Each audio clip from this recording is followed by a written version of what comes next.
안녕하세요, 여러분. 오늘은 공복 유산소 다이어트에 대해서 이야기해 보려고 합니다. 이 사진은 제가 2023년 10월에 찍은 모습인데요. 당시 몸무게가 55kg였어요. 원래는 50kg 초반대를 유지하고 있던 터라서 체중이 확 늘어난 걸 보고 위기감이 들더라고요. 그래서 운동도 더 열심히 해보고 식단도 조절했는데 몸무게가 좀처럼 빠지지 않았습니다. 그런데 작년 8월부터 갑자기 체중이 줄기 시작했어요. 지금은 50kg대를 유지하고 있는데 비결은 딱 두 가지였어요. 아침 공복에 10분 달리기와 간단한 식사 조절이었죠. 놀랍게도 그렇게 고집스러웠던 체중이 서서히 빠졌고 요요 현상도 없었습니다. 덤으로 체력이 좋아지고 몸매도 훨씬 탄탄해졌어요. 그런데 인터넷에서 공복 유산소 운동에 대한 후기를 보면 5일 만에 3kg 감량, 10일 만에 6kg 감량 같은 제목들이 많더라고요. 하지만 몸이 고무줄도 아니고 이렇게 단기간에 살을 빼는 게 괜찮을까요? 기존에 먹던 음식을 전부 끊고 하루 아침 샐러드나 닭가슴살로만 버티면서 매일 한두 시간씩 달린다는 게 정말 의지가 대단하지 않고서는 할 수 없을 것 같더라고요. 사실 저는 제가 의지가 강한 사람이 아니라는 걸 잘 알고 있기 때문에 이런 방법은 처음부터 시도를 하지 않았습니다. 게다가 단기간에 체중을 감량하면 이후에 요요 현상이 쉽게 찾아오고 어렵게 만든 근육까지 있게 될 가능성을 알고 있었기 때문에 더더욱 해보지 않았어요. 특히 40대가 되면 이 근육 자체를 유지하는 게 얼마나 중요하고 또 어려운지 알고 있기 때문에 섣불리 이 방법을 시도해보진 않았습니다. 40대 이후의 다이어트는 단순히 몸매를 위한 것이 아니라 건강을 위한 것이어야 된다고 생각합니다. 그런데 굳이 몸을 상해가며 다이어트를 그렇게 할 필요가 있을까요? 결국 다이어트는 쉽고 실천이 가능한 방법으로 접근해야지 오래 지속할 수 있어요. 너무 극단적인 방법으로 평소 식단과 운동량의 큰 차이를 만들면 건강에도 무리가 가고 결국 포기하는 경우가 많더라고요.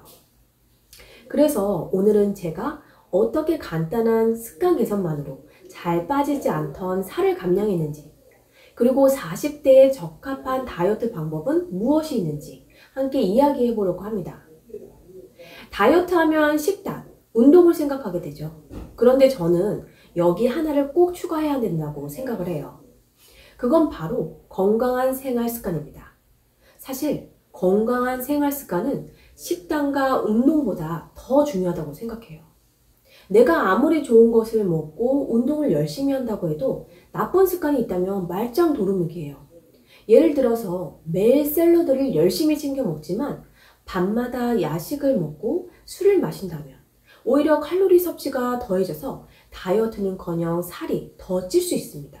또는 좋은 것을 먹고 운동을 열심히 하는데 잠을 제대로 자지 않으면 몸이 회복할 시간을 잃게 되고 체중 감량이 더 어려워질 수 있죠.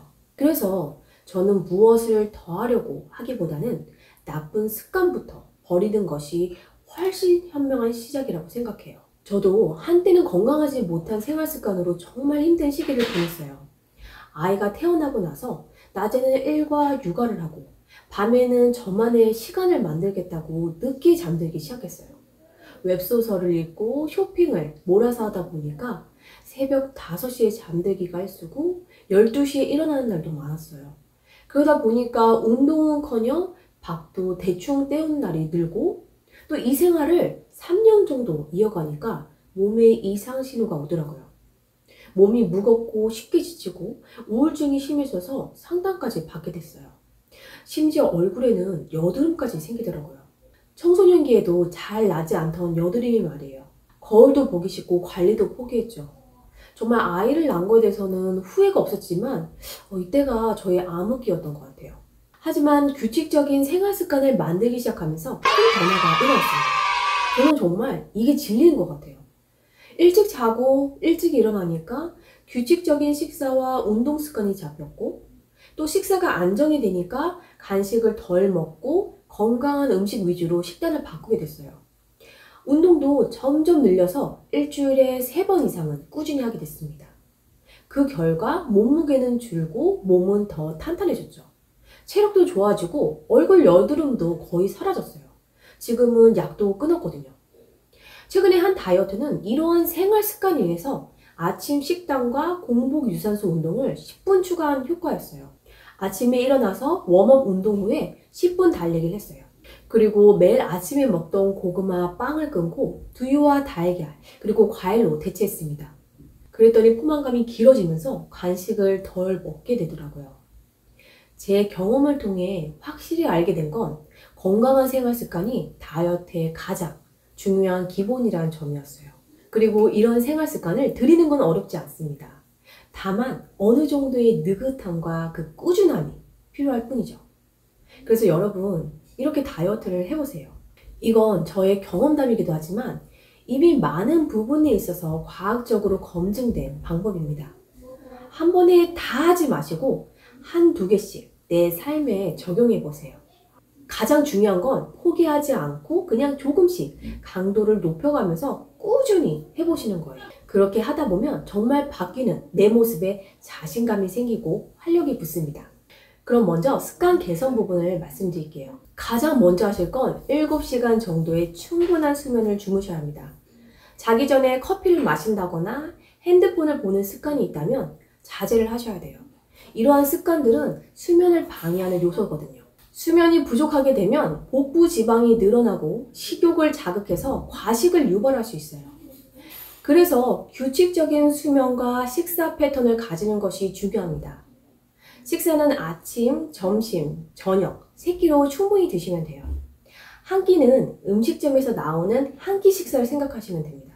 너무 많지도 또 너무 적지도 않은 그런 균형 잡힌 식사 말이에요. 이렇게 하면 중간에 먹는 간식량도 줄어듭니다. 그리고 아래 음식들을 줄이거나 끊어보세요. 저는 설탕을 많이 줄이긴 했지만 빵순인 저는 밀가루는 여전히 줄이기 어렵더라고요. 그래도 의식을 하고 있는 것과 그냥 먹는 것은 큰 차이를 가져옵니다. 설탕, 밀가루, 튀긴 음식, 술 이런 것들을 끊는 것만으로도 큰 효과를 볼 수 있어요. 여기서 만족하실 수도 있습니다. 하지만 식단 조절만으로는 지방을 빼는 데 한계가 있어요. 골격근량을 늘릴 수가 없기 때문에 유지 에너지가 부족해지고 결국 더 많은 음식을 먹게 되죠. 그래서 근력 운동을 함께 하면 좋습니다. 상체, 하체, 균형 있게 일주일에 2-3번 정도 꾸준히 하는 것이 중요해요. 저는 이런 영상을 보고 따라하거나 피트니스 센터에서 기구로 운동을 하고 있는데 도움이 많이 되더라고요. 그리고 내가 40대 이상이다 라고 하면 특히 단백질 섭취 증가와 함께 근력 운동을 꼭 하셔야 합니다. 20, 30대와 비교해서 호르몬 변화, 기초대사율 감소, 근육량 감소가 시작되기 때문이죠. 그리고 시간이 여유가 있다면 유산소 운동을 함께 해주세요. 공복 유산소 운동은 다이어터들 사이에서 이미 유명한 방법이죠. 아침에 일어나자마자 공복에 유산소 운동을 해주면 지방 연소에 도움이 됩니다. 근력 운동이 체력 소모 속도를 줄이는 데 도움을 준다면 유산소 운동은 체력을 늘려주는 효과가 있어요. 유산소 운동 방법은 나에게 맞는 운동을 병행하는 것이 좋습니다. 그럼 유산소 운동 어떻게 해야 할까요? 첫째로 나에게 맞는 운동 레벨로 운동을 하셔야 합니다. 다이어트 초보가 바로 달리기와 같은 고강도 운동을 하면 안 됩니다. 달리기는 강도 높은 운동이기 때문에 달리기를 하신다면 워밍업을 반드시 해야 부상 위험을 50%까지 줄일 수 있어요. 30분을 뛸 수 있는 사람만 30분을 뛰는 것이 좋습니다. 준비가 안 되면 다칠 수가 있어요. 내 몸이 견딜 수 있는 운동량을 선택해야 합니다. 급격히 지치면 자세가 나빠지고 다음날 회복이 늦어져요. 초보는 달리기보다는 빠르게 걷기부터 시작하는 것이 좋습니다. 둘째로 심박수를 활용해서 걷기와 달리기 운동 강도 조절을 하세요. 걷기 강도는 빠르게 걸어보시고 힘들다면 더 낮은 강도로 걷기를 시작해보세요. 더 빠르게 걸을 수 있다면 저강도 달리기를 목표로 점차적으로 속도를 높여 심박수를 올리는 방향으로 가면 됩니다. 달리기는 심박수로 강도를 체크하세요. 심박수는 마페톤박스의 180공식을 통해 계산할 수 있습니다. 바로 180 빼기 나이예요. 예를 들어서 30살이라면 최대 유산소 심박수는 150이 됩니다. 만약 초과한 상태에서 오래 운동하게 되면 유산소가 아닌 무산소 운동이 되고 부상 위험도 커질 수 있어요. 세 번째는 운동량입니다. 많은 사람들이 유산소 운동은 반드시 30분 이상 해야 효과적이라고 생각하는데 이 고정관념에서 벗어나는 것이 중요합니다. 유산소 운동의 효과는 정해진 시간이 아니라 자신의 몸 상태와 상황에 맞게 조절하는 데서 나옵니다. 저 역시 30분 이상 유산소 운동이 좋다는 사실은 알고 있지만 바쁜 일상 속에서 그만한 시간을 내는 건 쉽지 않아요. 게다가 처음에는 5분 달리기조차 버거웠죠. 그렇지만 꾸준히 하다 보니까 지금은 20분도 문제없이 달릴 수 있어요. 30분 달리기는 모든 사람에게 맞는 목표가 아닙니다. 충분히 단련된 근육과 인대가 있어야 몸에 무리를 주지 않고 소화할 수 있어요. 짧게라도 꾸준히 하는 것이 장기적으로 더 큰 효과를 가져다 줍니다. 처음부터 30분이 아니라 오늘 내가 할 수 있는 만큼이 바로 건강한 시작점이에요. 오늘은 이렇게 저의 경험담과 함께 성공적인 다이어트 방법에 대해서 알아봤습니다. 누구나 살을 빨리 빼고 싶지만 중요한 거는 숫자로 보이는 몸무게가 아니라 요요 없이 근력을 유지하면서 건강하게 체중을 감량하는 거예요. 나만의 속도로 하나씩 실천하다 보면 어느새 더 건강하고 자신감 있는 자신을 만나게 될 겁니다. 여러분의 성공적인 다이어트를 응원하면서 이만 마치도록 하겠습니다. 감사합니다.